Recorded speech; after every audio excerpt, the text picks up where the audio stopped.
Just a brief introduction for you. My name is Lisa Todd. I am the mother of 3 wonderful daughters that range in age from 2 to 18, and they definitely keep me on my toes. In addition to that, I work as an office manager for a local tax office, which means that I have to deal with people of all age ranges, cultural groups, and from all different walks of life on a daily basis. It's important for me to not only understand what they're saying, but to understand what they aren't saying as well. So today I'm going to talk to you about body language. Tanya Riemann, author of The Power of Body Language, said that almost everyone is born with the ability to speak the body's many languages. In fact, it's the only way we communicate as babies before we learn how to talk. However, once we learn words, we tend to rely on them to get our point across. After listening to my speech today, you'll better understand the importance of body language when communicating with clients. Whether it be face-to-face or over the phone, we've all had to deal with people in a business setting. Maybe you were the client. Maybe you were a person tasked with serving that client in some way. Either way, nonverbal communication likely played a part in that interaction. Think back for a minute. Do you remember what kind of gestures you used? What kind of facial expressions you were making? How you were standing? What about your voice? What tone did you use? How fast were you talking? I know it may seem like a lot to try to remember, but all of those things play a part in how you're perceived by others. Alan and Barbara Pease stated in their book titled The Definitive Book of Body Language that despite what it may be politically correct to believe, when we meet people for the first time, we quickly make judgments about their friendliness, dominance, and potential as a sexual partner.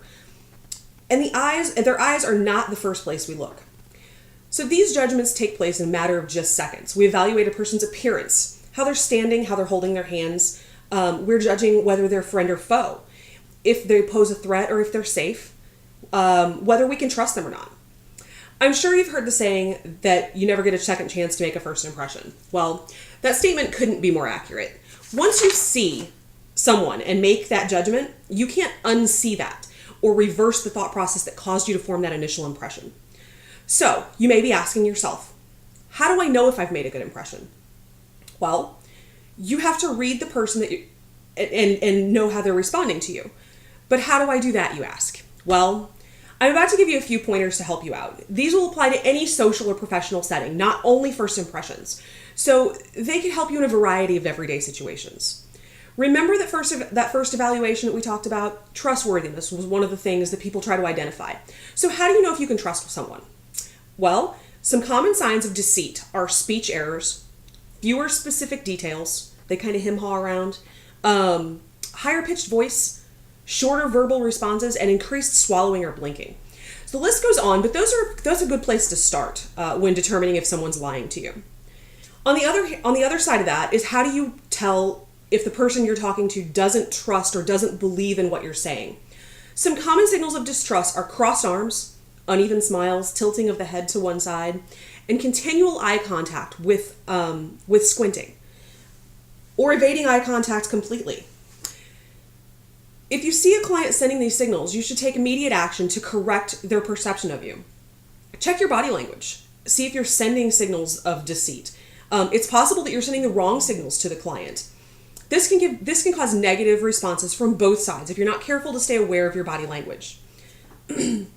Okay, so how do you correct the signals that you're sending to gain someone's trust? Well, common signs of trustworthiness are eye contact, uncrossed arms, straight and tall posture, friendly smiles, but not too many. That can get creepy. Use palms up or open palm gestures. Don't clench your fists and things like that. Point your feet towards the person that you're talking to. Engage them. Don't talk away from them. You'll know that it's working if you get return smiles, head nods. They'll start mirroring your body language back to you.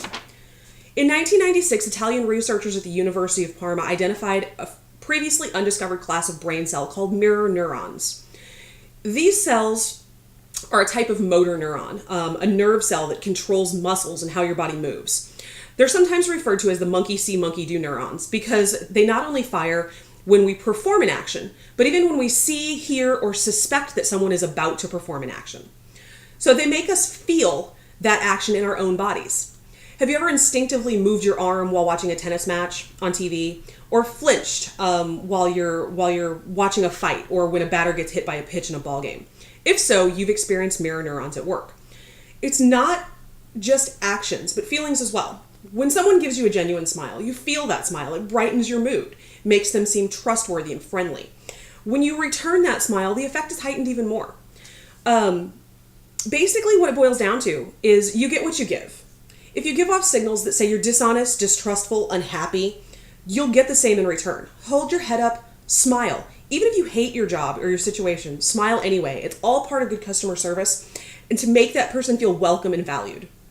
As I mentioned earlier, facial expressions and body language are very important.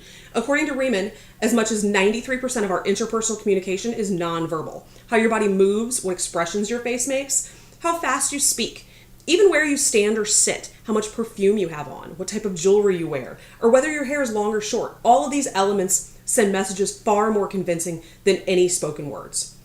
In conclusion, as you go through your life, remember these things. Try to send positive signals, and you'll receive positive responses.